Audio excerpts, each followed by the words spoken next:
अस्सलाम वालेकुम अज़ीज़ तलबा। आज के वीडियो लेक्चर के अंदर आपको खुशामदीद कहता हूँ। प्यारे बच्चों, आज हम जो टॉपिक डिस्कस करने जा रहे हैं उसका नाम है classification of protein on the basis of their functions. यानी कि जो हमारी बॉडी के अंदर प्रोटीन्स होती हैं उनके फंक्शन, यानी कि जो जो वो काम सर अंजाम देती हैं उनकी बुनियाद के ऊपर हमने प्रोटीन को क्लासिफाई कर रखा है। इंशाल्लाह लेक्चर आपको बहुत अच्छे से समझ आने वाला है, तो बने रहिए वीडियो के लास्ट तक और अपने पास टॉपिक की हेडिंग लगा लें। अजीज तलबा, जो पहली क्लासिफिकेशन है फंक्शन की बेस पे प्रोटीन की, वो है एंजाइम्स। यानी कि protein act as a biocatalyst, यानी कि ये बायो कैटालिस्ट के तौर पर काम करते हैं। अब कैटालिस्ट क्या होते हैं? The species which speed up a chemical reaction without being use itself. यानी कि कोई भी ऐसी चीज है जो रिएक्शन के अंदर हिस्सा तो लेगी, उसको स्पीड अप भी कर देगी, यानी कि उसकी रफ्तार को तेज कर देगी, मगर उसके अंदर खुद इस्तेमाल नहीं होगी। अजीज तलबा, enzyme are protein in nature but almost all but not all. इसका मतलब यह हुआ तकरीबन तमाम, लेकिन तमाम नहीं, तकरीबन। इसमें बहुत सारे ऐसे एंजाइम हैं जो नॉन प्रोटीन इन नेचर होते हैं। मिसाल के तौर पर एक एंजाइम है राइबोजाइम। अब वो प्रोटीन इन नेचर नहीं है, ये सिर्फ रिएक्शन को स्पीड अप करते हैं। अब स्पीड अप भी कोई थोड़ा बहुत नहीं, बहुत ज्यादा स्पीड अप कर देते हैं। एंजाइम के बारे में कहा जाता है कि ये almost 10 raise to power 20 time, बहुत बड़ी वैल्यू है। इतना रिएक्शन को ज्यादा कर देते हैं। और हम यूं भी कह सकते हैं कि अगर एंजाइम ना होते तो आजकल लाइफ इम्पॉसिबल होती। क्यों? क्योंकि लेट्स से फॉर एग्जांपल अगर मैं खाना खा रहा हूं तो वो मुझे डाइजेस्ट होने में, हजम होने में तकरीबन 4 घंटे लगते हैं। उसमें पेप्सिन है, आपका ट्रिप्सिन है और ढेरों एंजाइम और काम कर रहे हैं, तो वो डाइजेस्ट हो जाएगा 4 घंटों में।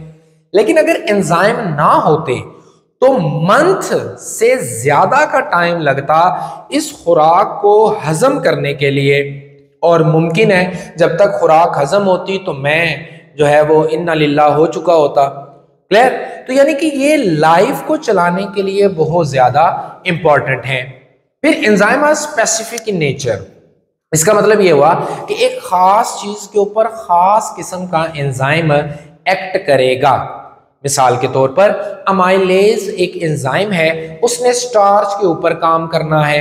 अब वो अमाइलेज स्टार्च की बजाय जाकर प्रोटीन पे काम नहीं करेगा, प्रोटीन के लिए अलग से प्रोटीएज एंजाइम होगा।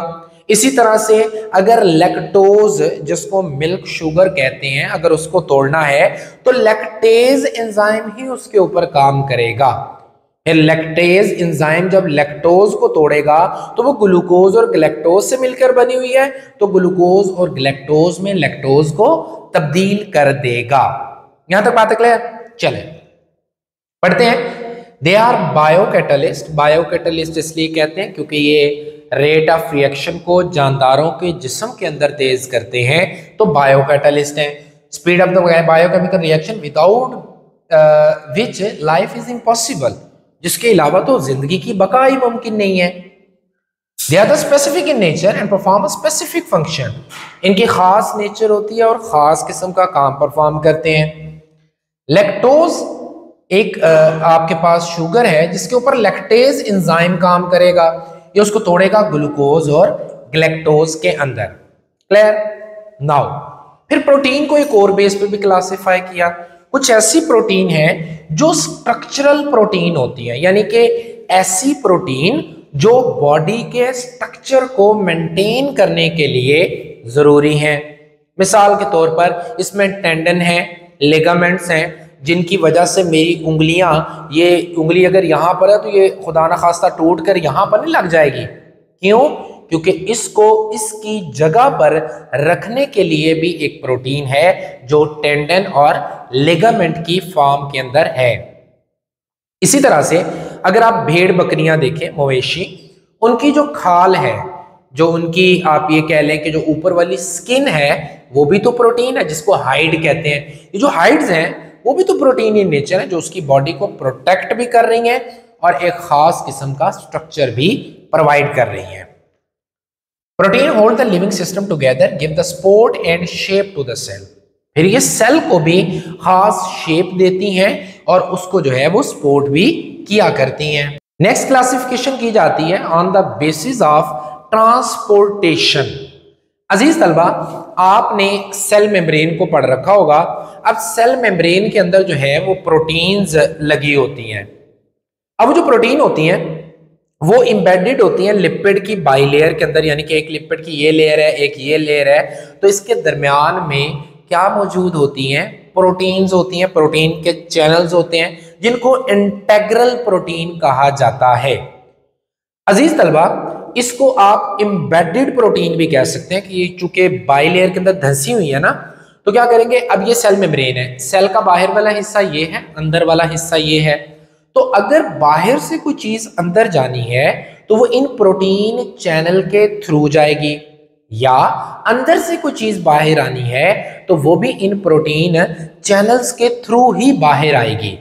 अब ट्रांसपोर्टेशन में ये काम कर रहा है। दूसरी तरह अगर आप देखें कि हमारे पास एक बड़ा इंपॉर्टेंट कनेक्टिव टिश्यू है हमारा ब्लड, उसमें हीमोग्लोबिन है। Haemoglobin is a protein. अब वो जो प्रोटीन है उसका काम क्या है? उसका काम है कि मुंह से जो हम सांस ले रहे हैं यहां से फेफड़ों में जा रहा है, अब वो फेफड़ों से आगे मेरे सर के बालों से लेकर पांव के नाखून तक उस ऑक्सीजन को पहुंचाने का काम कौन कर रहा है? तो वो है हमारे पास हीमोग्लोबिन प्रोटीन। क्लियर? तो ये ट्रांसपोर्टेशन का भी काम करती है, बॉडी के एक हिस्से से दूसरे हिस्से तक जो भी मटेरियल है उसको लेकर जाया करेगी। हीमोग्लोबिन है और integral protein of cell membrane transportation में काम करती हैं। स्टोरेज प्रोटीन, स्टोरेज नाम से देखें यानी कि जमा कर रही हैं, तो एक प्रोटीन होती है जिसके कहते हैं हम फेरेटिन। अभी जो फेरेटिन होती है ना, ये आयरन को स्टोर करती है। कहां पर? लिवर में, यानी कि जिगर के अंदर। स्प्लीन, स्प्लीन कहते हैं तिली के अंदर, उर्दू में तिली कहेंगे। तो स्प्लीन में और लिवर में, यानी कि जिगर और तिली के अंदर जो है आयरन को स्टोर किया जाता है। चूंकि लिवर के अंदर जो है आपके पास जो ब्लड होता है उसको रिसाइकल किया जाता है, और स्प्लीन के अंदर जो है वो ब्लड को तोड़ा जाता है। स्प्लीन को ना आप कहते हैं रेड ब्लड सेल ग्रेवयार्ड, यानी कि ये कब्रिस्तान है किसका? आपके पास ब्लड का। यहाँ पर पुराना जो ब्लड है उसको तोड़कर आयरन को स्टोर किया जाता है और लिवर में स्टोर किया जाता है और फिर वहां से रिसाइकल किया जाता है, और वो स्टोर करने वाली प्रोटीन फेरेटिन है। अजीज तलबा, हमने पढ़ा कि आप जो है वो दूध पिएंगे तो आपकी जो है वो हड्डियां मजबूत रहेंगी। अब वो जो दूध होता है उसमें कैल्शियम होता है। अब जो कैल्शियम होता है वो भी एक प्रोटीन की वजह से वहां पर स्टोर होता है, और उस प्रोटीन को कहते हैं कैसीन। अभी जो कैसीन प्रोटीन होती है इसकी वजह से आपके पास जो दूध है उसके अंदर कैल्शियम जो है वो स्टोर होता है।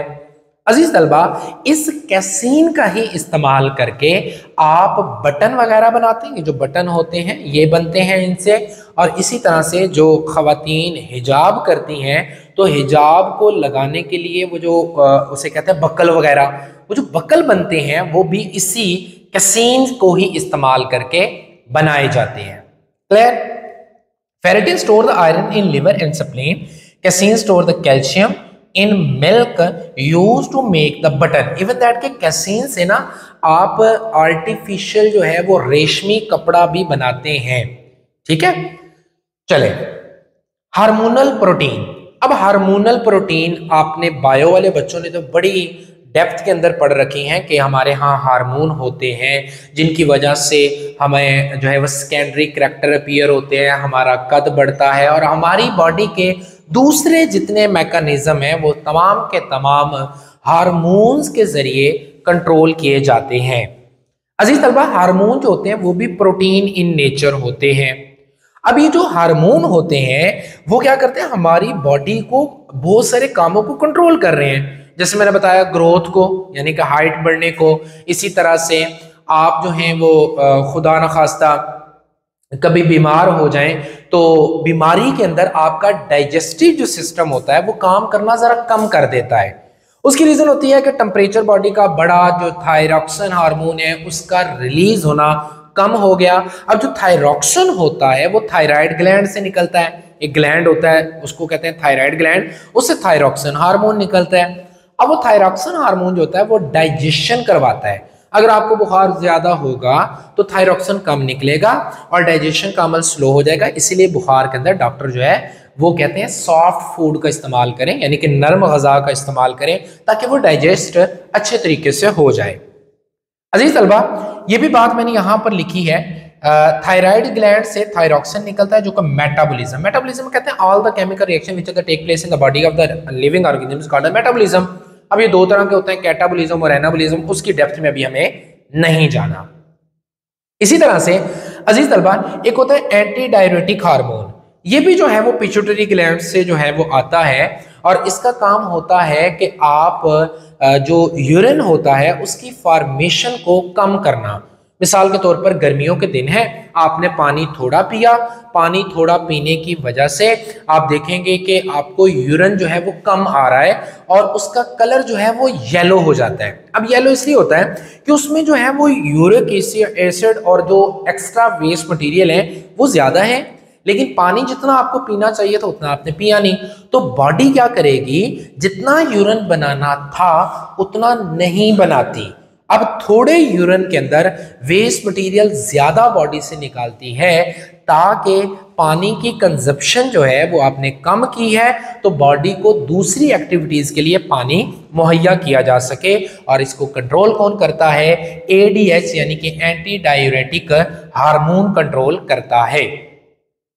अजीज तलबा, नेक्स्ट है डिफेंसिव प्रोटीन। डिफेंसिव प्रोटीन ऐसी प्रोटीन को कहा जाता है जो बॉडी को डिफेंस मुहैया करती है, यानी कि बॉडी की हिफाजत करती है।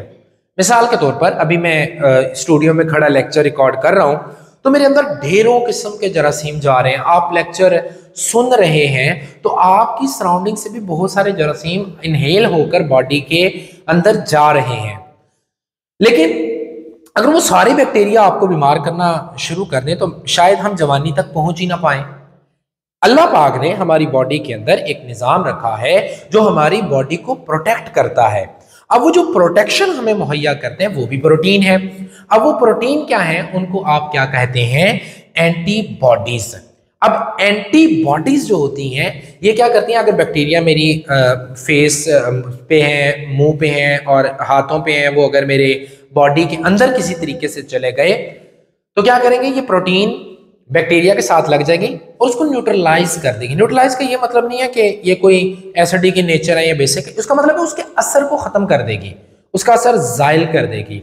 बैक्टीरिया हो गए, वायरस हो गए, तो वो कौन सी प्रोटीन है उनको आप कहेंगे antibodies. Antibody neutralise the bacteria and virus to defend body को बीमारियों से बचाने के लिए ये काम कर रहे हैं। अजीज तलबा, नेक्स्ट क्लासिफिकेशन है रिसेप्टर्स प्रोटीन। आपने जहन में यूं रखें याद कि आपके पास ना ये सेल होता है, ठीक है, सेल के ऊपर ना बहुत सारी ऐसी प्रोटीन्स होती हैं इस तरह की ना शेप की, इनकी खास मखसूस शेप होती है। वो जो प्रोटीन होते हैं वो एज अ रिसेप्टर काम करते हैं।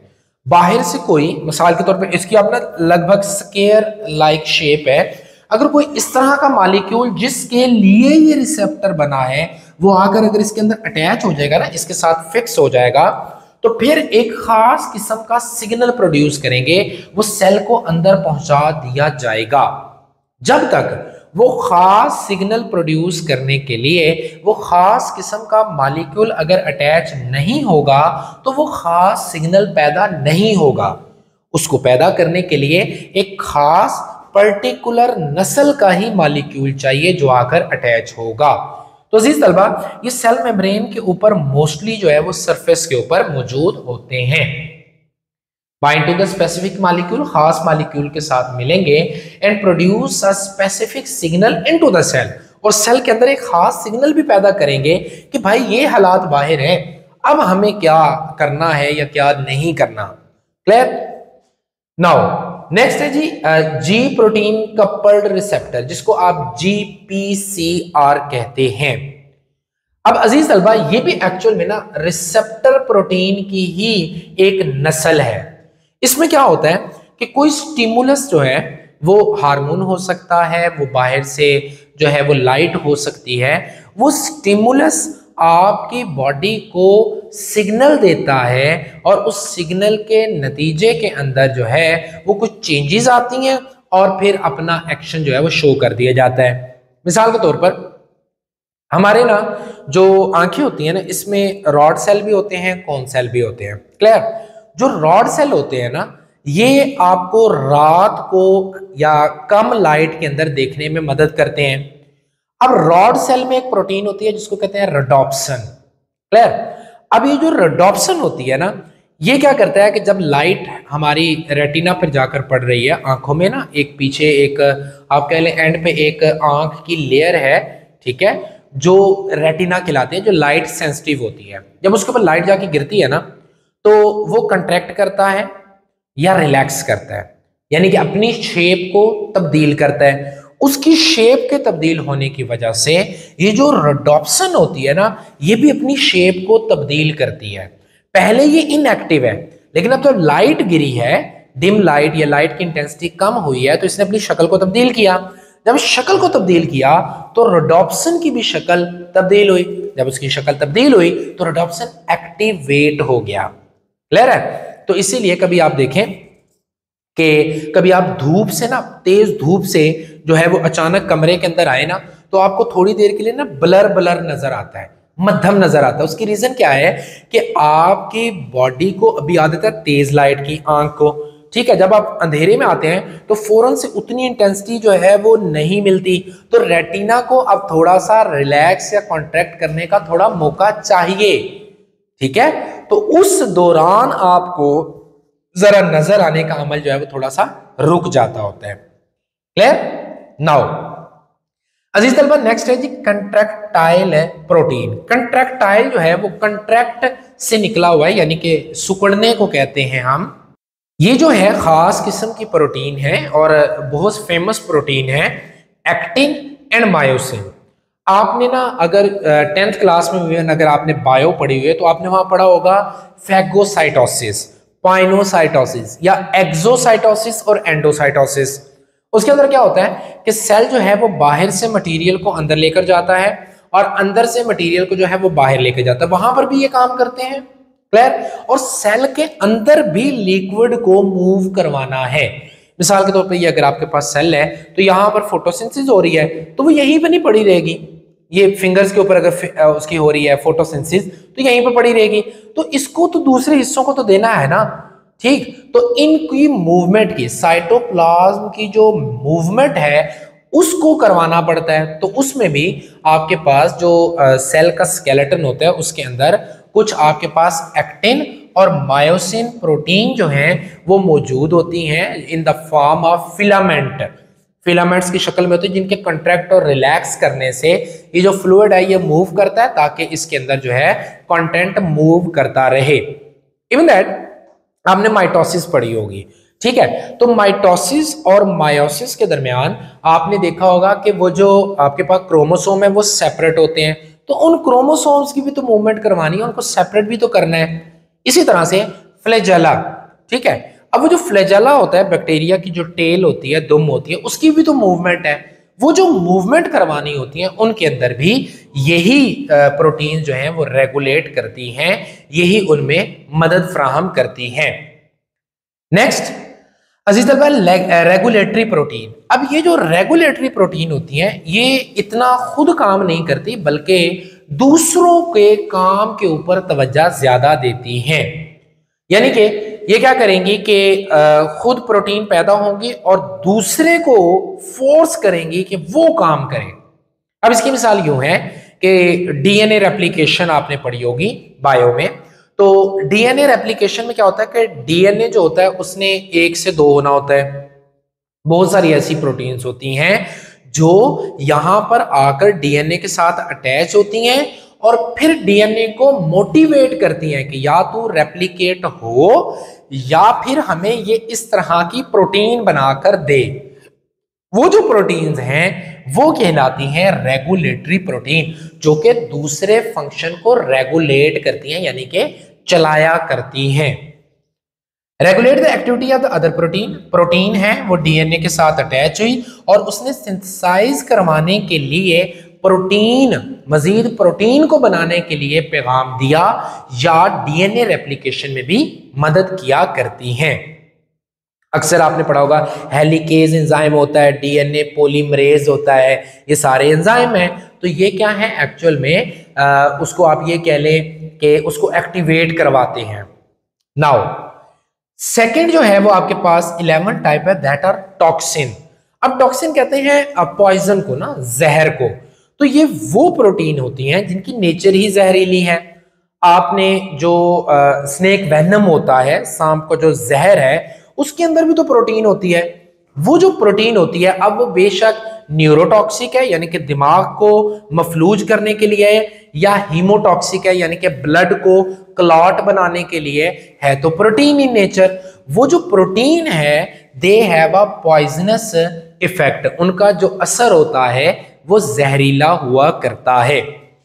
अब सिर्फ और सिर्फ ये वाली जो क्लासिफिकेशन है ये तो वो है जो आपकी बुक के अंदर है, मगर इनके अलावा भी बहुत सारी जो है वो क्लासिफिकेशन है, वो फिर बहुत ज्यादा हो जाएगा आप लोगों के लिए। तो फिर आज का लेक्चर जो है वो मैं यहीं पर एंड करता हूं। अजीज तलबा, मैं साइड पर हो रहा हूं, आप इसका जो है वो स्क्रीनशॉट ले ले। उम्मीद करूंगा कि आज का लेक्चर आपको समझ आया होगा। इस बोरिंग से टॉपिक को बड़े इंटरेस्टिंग मैनर में पेश करने की मैंने कोशिश की है। इंशाल्लाह उम्मीद करूंगा आपको समझ आया होगा। नेक्स्ट वीडियो में नेक्स्ट लेक्चर के साथ आपसे मुलाकात करेंगे। अपना ख्याल रखिएगा। अल्लाह हाफिज।